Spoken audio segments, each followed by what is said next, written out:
Hola, buenas tardes. Soy su amigo Paco Morales, presidente de la Federación Iberoamericana de Abogados y consejero presidente de la Organización Internacional de Magistrados y Jueces, con presencia en México y en 4 continentes. Hoy, en el 34º Congreso Internacional de la FIA, Michoacán 2023, les presento al doctor Franco Orellano, abogado especialista en Derecho Procesal, subdirector del Laboratorio de Inteligencia Artificial, Innovación y Transformación Digital de las Facultades de Derecho y Ciencias Sociales de la Universidad, con la conferencia Cultura Digital y Ciberseguridad en los Despachos Legales. ¿Cómo te encuentras, mi estimado doctor Franco Orellana? Hola, buenas tardes. Muchas gracias por la invitación. Muy bien, muy bien. Me encantó la introducción, el video ese. Fantástico, fantástico. Gracias también. Les presento a Rafael Morales, que estará haciendo algunas preguntas después de la disertación del doctor Franco Orellana. Le cedo el uso de la voz para continuar con su conferencia Cultura Digital y Ciberseguridad en los Despachos Legales hasta por 30 minutos. Gracias. Buenísimo. Bueno, primero un repaso por los objetivos que quiero que alcancemos en estos 30 minutos. Un pantallazo más o menos por lo que considero el concepto de cultura digital. Un breve análisis de lo que pueden ser riesgos y amenazas en los entornos digitales. Una pequeña introducción a conocimientos básicos de informática que considero que en el estado actual cualquier persona que ejerza la abogacía tiene que tener, y también algunas instrucciones elementales de prácticas de seguridad que debemos mantener en torno a la información que tenemos a nuestro resguardo. Pensando en seguridad para Iberoamérica, se me ocurría que una manera interesante de aproximarse al concepto es a través de la etimología de la palabra, porque es algo que, como rasgo cultural, quienes formamos parte de Iberoamérica compartimos. Pensándolo de esa manera, la palabra seguridad tiene su raíz en el latín, en la palabra securus, que se conforma de 2 componentes. Uno que elimina al otro, o sea, securus significaba sin preocupación o sin necesidad de cuidado. Pensada de esa manera, la seguridad es una especie de sensación. Es algo que sentimos cuando pensamos que no tenemos que estar en estado de alerta porque el entorno en el que estamos no requiere que le prestemos atención porque todo se mantiene dentro de un status quo. Haciendo este ejercicio de retroceder en el tiempo hasta el lugar donde se origina la palabra, ¿por qué no ir un poquitito más atrás y pensar cómo era el mundo cuando no había herramientas ni siquiera como el idioma? ¿Cómo era este primer entorno de interacciones subjetivas entre seres humanos que ocurría, donde ni siquiera existía la palabra? Bueno, seguramente esa seguridad a la que hoy estamos un poco más acostumbrados era algo muy extraño. Momentos en los que uno podía estar tranquilo sin tener que prestarle atención al entorno, sin tener que estar en ese estado de alerta, era sumamente raro. Pero a medida que fuimos adquiriendo mayores tecnologías, desarrollando más herramientas, los momentos de tranquilidad fueron cada vez más continuos y prolongados. Así llegamos también a cierto punto en el que, desde un concepto hobbesiano, podemos entender a la seguridad como una estructura normativa. Hay una serie de disposiciones que hemos inventado para pretender que ese estado de seguridad, de no alerta, sea constante. Y quizás ese sea el concepto con el que más familiarizados estemos todos como abogados y abogadas, es decir, la seguridad jurídica, la seguridad que proporcionan las normas, la seguridad de saber qué podemos esperar de la interacción con otros. Sin embargo, si hoy nos quedamos con esos conceptos de seguridad, de la seguridad como un origen etimológico, de la seguridad como una sensación o de la seguridad como una construcción normativa, nos quedamos cortos y nos quedamos expuestos. Creo que es algo que pasó a nivel global, potenciado por la pandemia, que la abogacía se convirtió de repente en una profesión que, sin haber tenido la formación de base, debió de valerse de tecnología informática para poder subsistir.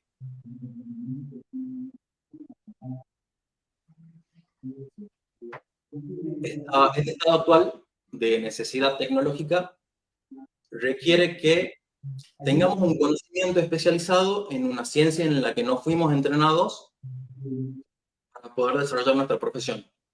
De otra manera, la tecnología que usamos puede exponer nuestro trabajo profesional. Por eso considero que necesitamos saber mínimamente ciertos conceptos básicos de la tecnología que utilizamos no solo para saber utilizarla de manera efectiva, sino también para poder hacerlo de manera responsable, es decir, sin exponernos a riesgos que en la mayoría de los casos son innecesarios. Desde esta perspectiva, pensando en lo más básico que tenemos que saber acerca de la computación, es que es un lenguaje, estamos instruyendo a un algo, estamos instruyendo, en el caso de la programación, a dispositivos que computan datos, que son computadoras, que tienen su propio lenguaje. Entonces, cuando alguien hace programación, lo que está haciendo es comunicarse con una computadora, con una interfaz electrónica, para pedirle que reaccione de cierta manera a ciertos estímulos. Básicamente la programación es eso, es alguien comunicándose con la computadora para que esa computadora después pueda hacer algo más. Pensando en esto, en cómo se comunican las computadoras, lo más básico, detrás de toda la tecnología maravillosa que nos rodea, que está permitiendo que esta comunicación ocurra, hay impulsos eléctricos. Esos impulsos eléctricos, ese envío y no envío, se traducen en el lenguaje más básico que tienen las computadoras, que es el código binario. Unos y ceros. Si vamos hasta lo más profundo, si vamos hasta la escala subatómica de la computación, nos encontramos con eso. Con unos y ceros, que es lo que determina el funcionamiento de la tecnología electrónica, que es justamente por eso, por la electricidad y la forma de computar lo abierto y cerrado del circuito eléctrico. Otro elemento fundamental que tenemos que comprender de todas estas cuestiones que conforman nuestras herramientas de trabajo hoy en día son los sistemas operativos. Por ahí estamos muy familiarizados con los sistemas operativos tradicionales como Windows, que es el que la mayoría puede ser que tengamos en la computadora en este momento, iOS, que es el que tenga Mac. También en los dispositivos móviles, estamos acostumbrados al sistema operativo Android. Básicamente los sistemas operativos es algo que te permite gestionar los recursos de tu dispositivo. Es como un gran contenedor que te permite hacer muchas otras más cositas chiquititas adentro. O sea, dentro de ese sistema operativo yo puedo añadir cosas especiales que me permiten aprovechar los funcionamientos particulares que tiene mi sólido, mi dispositivo computadora. Y es lo que permite en definitiva esa interacción del usuario con la computadora, pero no ya para instruirlo, sino para utilizarlo. Creo que llegamos a la pieza estrella de la herramienta que tenemos hoy a disposición, que es Internet. Internet como la gran herramienta de comunicación, que también te permite que esto esté ocurriendo ahora, está conformada también por diferentes elementos. Si pensamos en Internet a gran escala, es una red enorme de cables submarinos, en su mayoría, aunque hay Internet satelital, mayoritariamente el tráfico de datos es por cable, que recorre todo el planeta. Así de loco como suena, funciona Internet. Estamos todos conectados por una serie de cables que recorren la totalidad del planeta. Ahora, para que ese cable pueda enviar la información a donde yo quiero que vaya, existen ciertos estándares que se llaman protocolos. Son como los mecanismos de comunicación que usa esta gran red para poder hablar el mismo idioma entre un punto y otro, ocurriendo la conexión.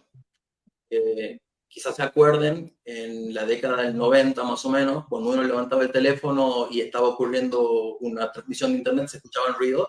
Bueno, lo que estabas escuchando por la bocina del teléfono era el ruido de los protocolos de comunicación de los nodos de internet a los que estabas conectado. Hablando de la conexión, los servidores van a ser, dentro de esta red de internet hay diferentes puntos. Puntos que emiten y puntos que reciben y puntos que retransmiten. Si los servidores serían estos puntos que retransmiten y que nos permiten a cada uno poder acceder a esta gran red global. Y cada uno somos los clientes los que accedemos y transmitimos cierto tipo de información también. Y finalmente, Internet también está conformado por softwares y aplicaciones, que son las que descargamos en los teléfonos y las que nos permiten desarrollar funcionalidades que, o sea, nos permiten aprovechar ciertas cosas de lo que ya tenemos, del dispositivo sólido que ya tenemos, mediante la conexión de Internet y a través de ese programa que estamos descargando. Todo esto es fantástico, pero intuimos, por lo que le decía hace un rato, intuimos que impactó de cierta manera, sobre todo con la pandemia, a la abogacía por la potencialidad que ya tenía y por la necesidad de encontrar una salida a los impedimentos que había en ese momento. A partir de ahí, creo que se potencia. Si bien todo esto que le voy a decir ahora ya existía, creo que a partir de ese momento se potenció muchísimo más. ¿Qué aplicaciones tiene Internet para la abogacía? En primer punto, creo que el acceso a la información legal se transformó por completo. Hasta antes de tener la masividad de uso de Internet como lo tenemos ahora, no nos quedaba otra escapatoria que la biblioteca. Para poder acceder al lugar donde estaba la información necesitabas el papel, el sólido, con suerte una fotocopia si es que existía de la información que estaban necesitando, y si no, anda a conseguirla. Perdón que me pongo en silencio el teléfono.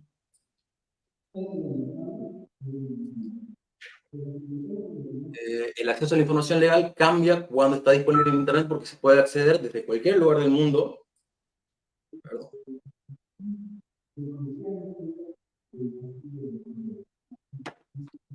Se puede acceder a cualquier lugar del mundo sin la necesidad de tener que estar físicamente en el mismo lugar donde esa información está almacenada. De esta manera cambió rotundamente la manera de buscar normativa, de buscar jurisprudencia, a tal punto que la mayoría de los sitios web oficiales de los poderes judiciales ofrecen este tipo de servicios hoy en día.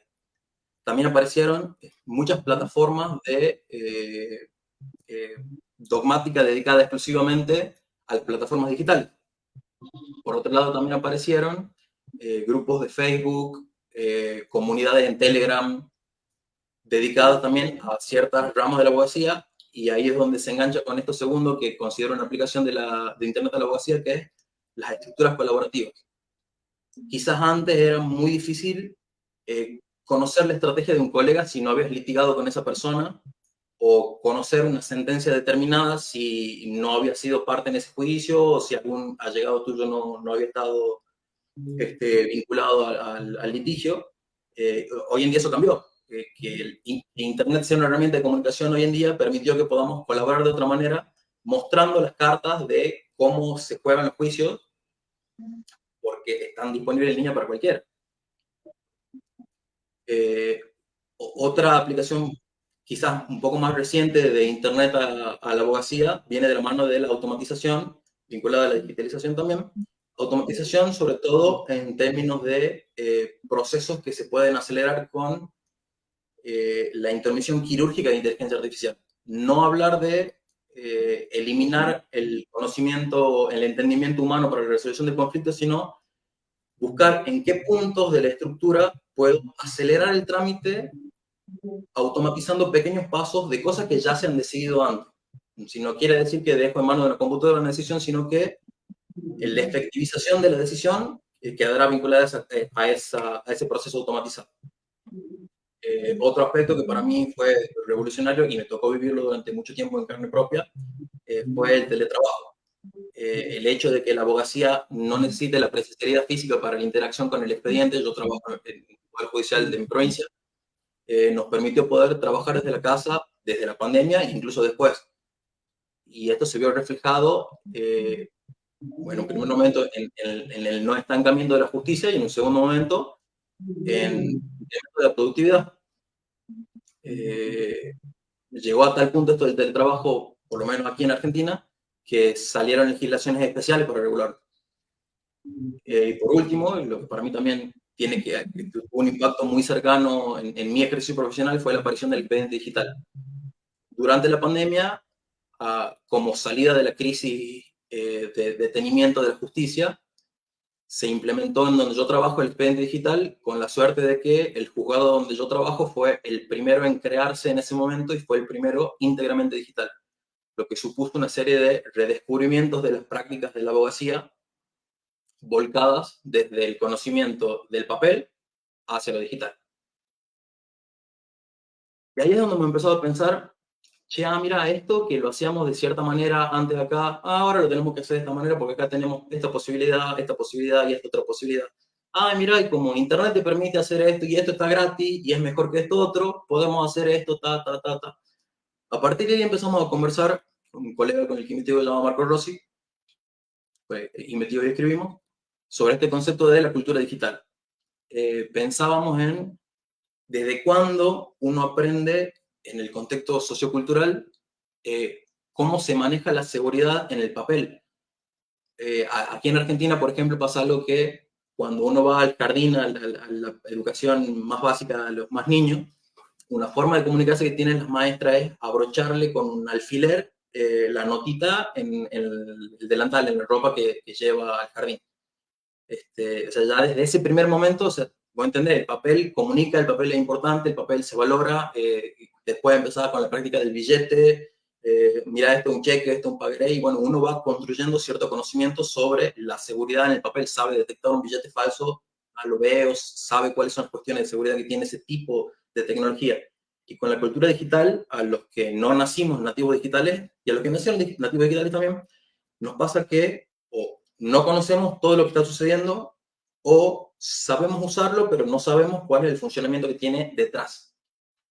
Y ahí es donde entra este conocimiento de la cultura digital. La cultura digital no es solo el uso de tecnología, sino el conocimiento suficiente para poder ejercer un uso responsable de esto.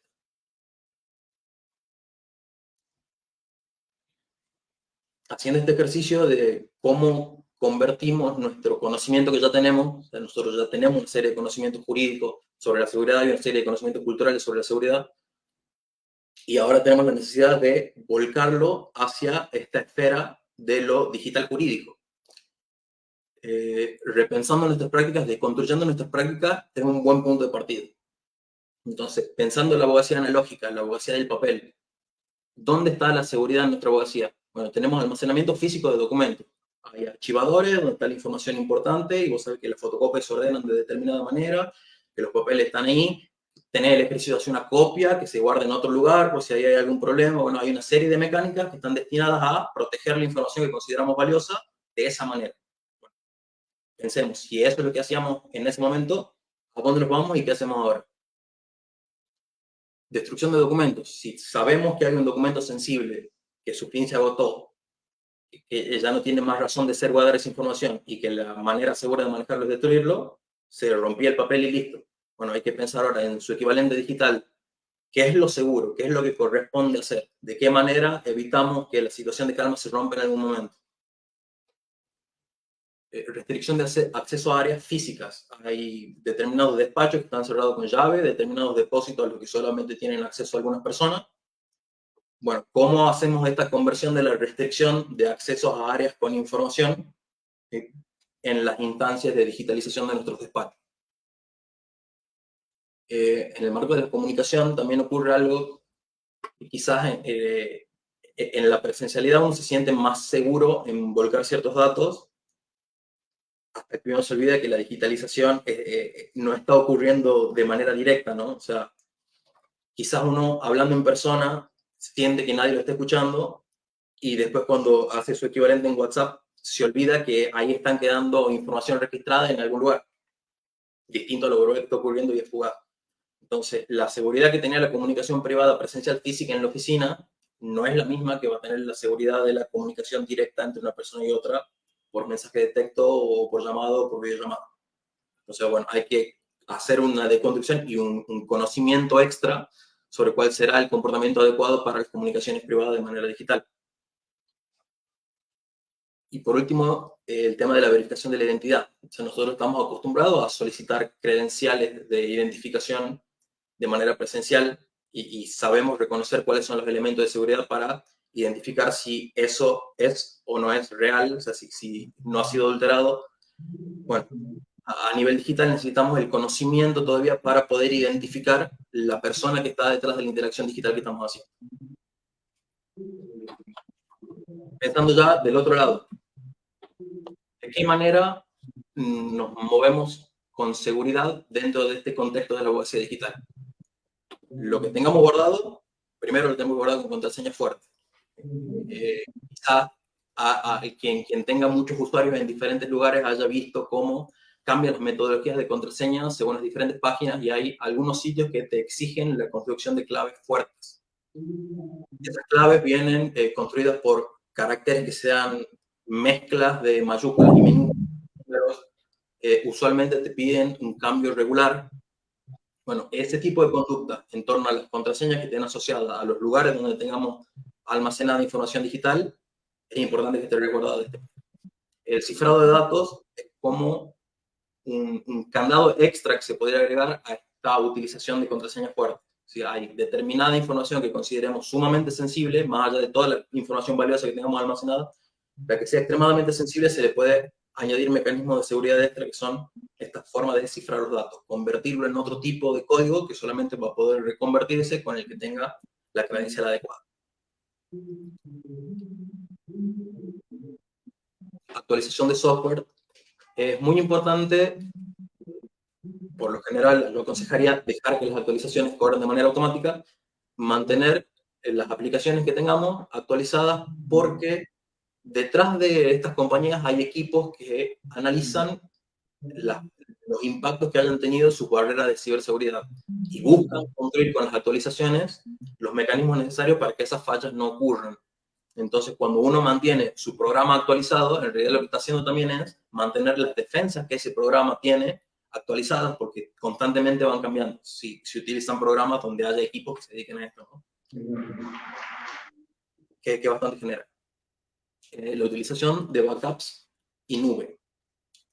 Los backups es como les decía hace un rato, que nosotros estábamos acostumbrados en el archivador físico, bueno, si tenemos la copia 1 acá y la copia 2 la ponemos en el otro lugar allá lejos por si se inunda el archivero y quede el recuerdo. Bueno, será lo mismo pero traducido a lo digital. Hay un espacio de almacenamiento, preferentemente extraíble y portátil, donde tenemos una copia igual que toda la información de nuestro trabajo que tenemos en la computadora. Adicionalmente a este backup físico, que puede ser un disco duro extraíble o en un pendrive, también se puede utilizar almacenamiento en la nube. Almacenamiento en la nube es conexión a un almacenamiento físico que está lejos en otro lugar a través de Internet. O sea, me conecto a través de la interfaz que contrato a un disco rígido que está en Miami. Y lo último y fundamental, como comportamiento de abogacía, como un comportamiento seguro dentro de la abogacía digital, es la capacitación en esta temática. Como les decía, de base, nuestra carrera no trae formación en esto, entonces es nuestra responsabilidad como profesional, sabiendo que tenemos toda esta técnica nueva a disposición para ejercer nuestra profesión, capacitarnos en la forma de utilizarla y de utilizarla de manera responsable. ¿Qué es lo que puede pasar con nuestra información en cualquiera de los contextos? Se pueden dar accesos no autorizados, ¿sí?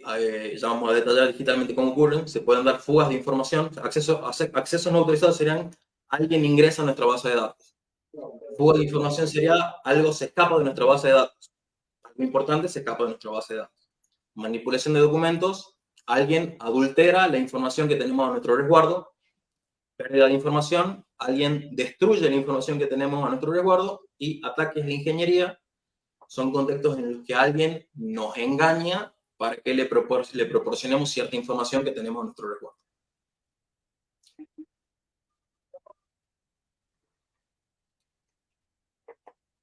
Ahora vamos a ver los 3 riesgos, los que considero yo 3 riesgos más comunes en ciberseguridad. El primero es el phishing. Aquí en Argentina están muy de moda actualmente, por lo general ocurren por WhatsApp ahora, en los que se contacta a una persona que ha vulnerado el WhatsApp de un conocido. Entonces te conversa alguien con el nombre, y la foto y el número de teléfono de tu tío, de tu primo, de tu mamá, de tu papá, de tu compañero de trabajo, de quien sea, y te inventa una excusa por la que necesita que le transfiera una suma de dinero en este momento de manera urgente por alguna necesidad, con la promesa de que te lo devuelve en las próximas horas. Esto es phishing. Es engañar a una persona para que proporcione cierta información. En este caso ya directamente van por el dinero. Por lo general lo que se hacía anteriormente en el phishing era sacar datos de la cuenta bancaria, pero bueno, ahora encontraron por WhatsApp que es directamente mucho más fácil y directamente a por el dinero, y es como lo están haciendo. Bueno, esto es un riesgo que existe en materia de ciberseguridad, y a nivel despacho legal es difícil que vayan a por nuestro dinero, pero pueden ir en búsqueda de información sensible que tengamos a nuestro resguardo, haciéndose pasar por alguna entidad o por alguna persona. De manera general, un riesgo que corremos es que nuestros sistemas se vean infectados por malware.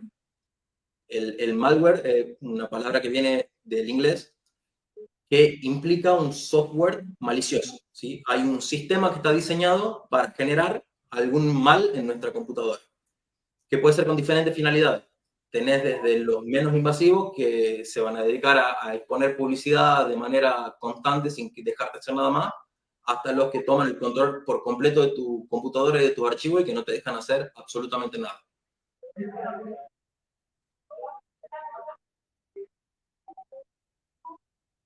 Otro riesgo que tenemos en materia de ciberseguridad, que es bastante regular, es la brecha de datos. La brecha de datos implica una ruptura en la fuerte o leve defensa de seguridad que tengamos preparado por nuestro sistema.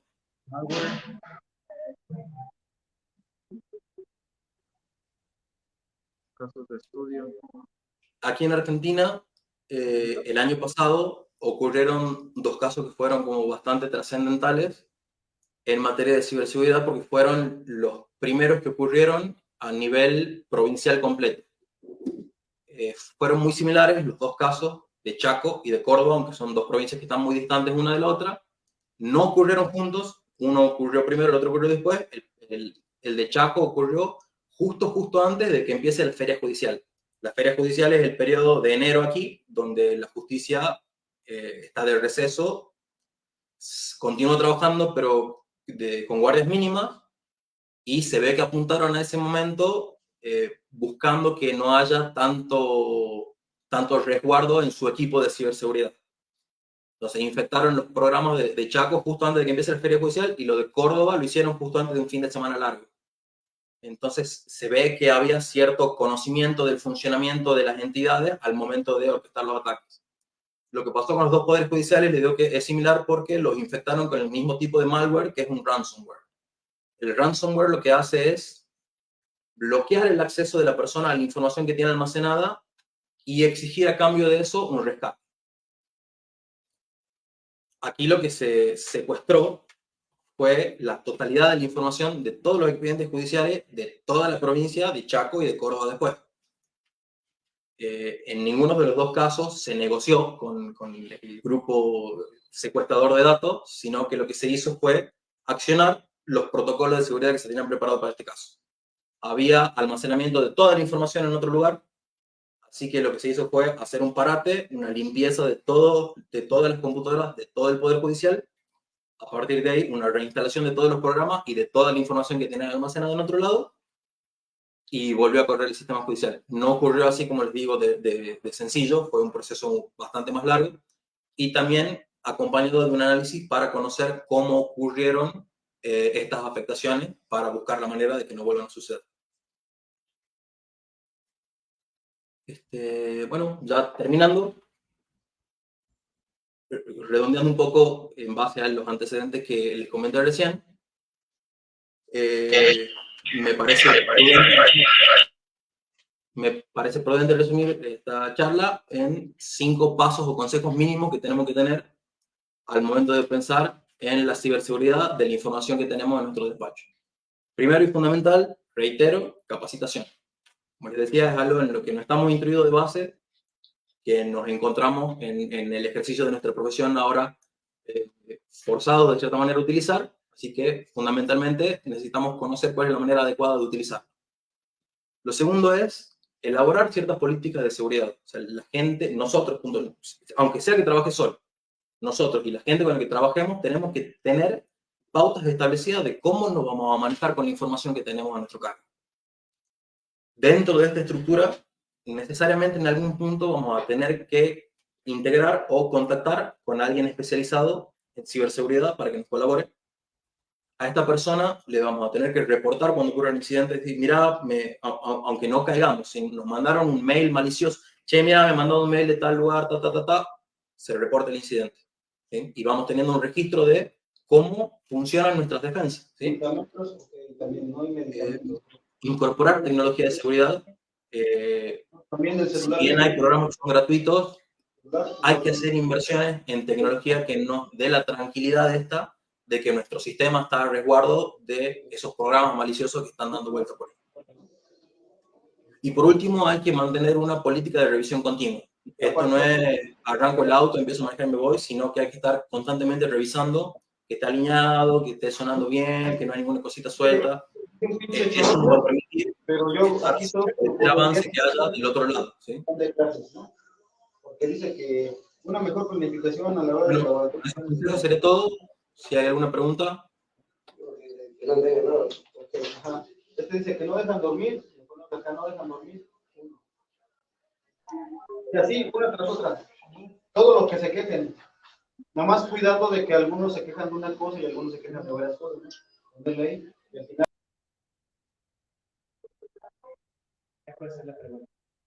Perfecto, saludos a todos los que nos estén viendo en redes sociales, a todos los que nos estén siguiendo en vivo. Aquí estamos en el marco del 34º Congreso Internacional de la FIA Morelia 2023. Aquí estamos en la ciudad de Morelia, aquí en el estado de Michoacán, agradeciendo al doctor licenciado Francisco Morales, presidente de la FIA, que nos haya invitado, que nos haya integrado al trabajo que se está llevando a cabo el día de hoy aquí en la ciudad de Morelia, en el estado de Michoacán.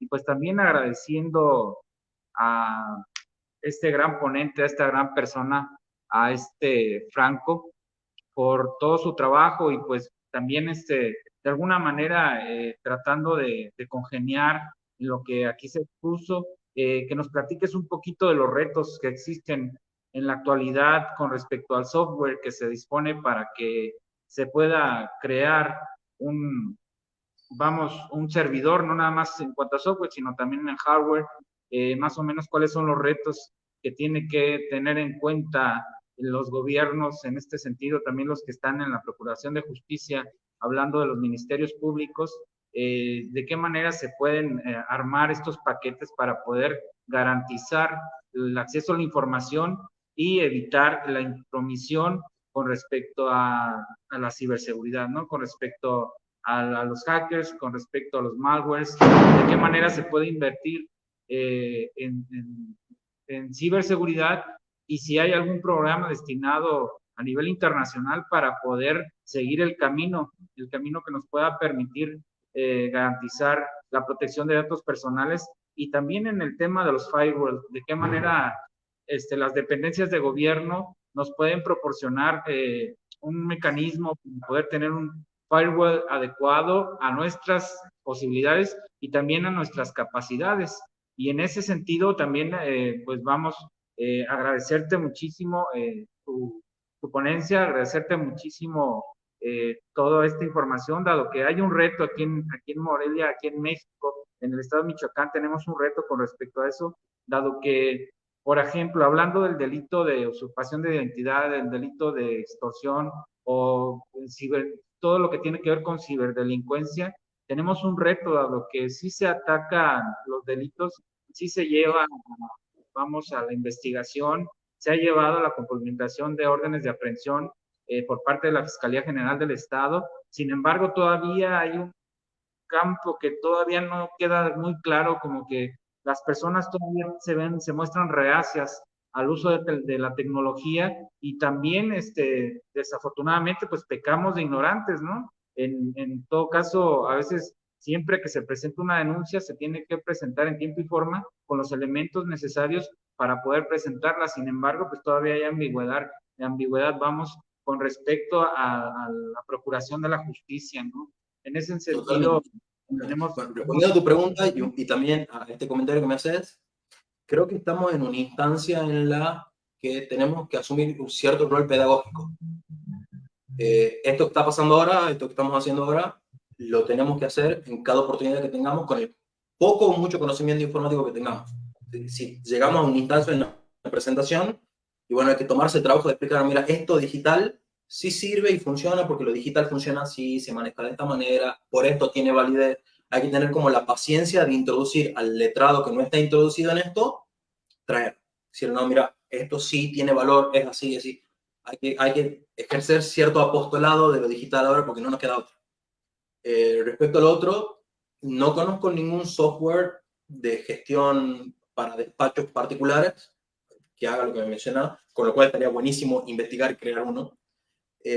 Y a nivel estatal, te comparto la experiencia donde yo trabajo.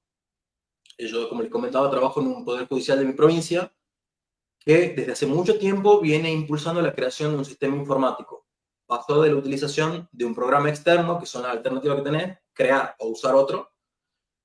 Durante un tiempo se utilizó un software externo, se creó una dependencia dentro del mismo poder dedicada a la ingeniería informática, crearon un programa especializado para la gestión de expedientes y hoy en día tenemos expedientes digitales que se pueden modificar para adaptarse a la necesidad que tenga cada fuero que está dividido por materia aquí.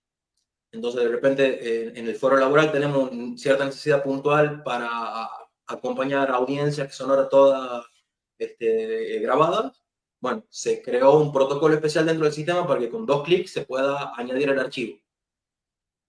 Entonces, yo creo que el camino va un poco por ahí, por lo menos a nivel estatal, ¿no? Crear espacios dentro del Estado donde haya personas especializadas que se comuniquen con las áreas que necesitan desarrollo informático para crear las herramientas específicas que necesitamos. Gracias, doctor. No queda ninguna duda que no va a ser la primera invitación para que continúes darnos alguna conferencia sobre el mismo tema. Por cuestiones de tiempo tenemos que terminar la transmisión y te agradezco mucho tu colaboración en la Federación Panamericana de Abogados desde Argentina. Muchísimas gracias y continuamos con las conferencias a partir de las 4:30 de la tarde. Muchas gracias por la invitación. Muchas gracias, Rafael Morales.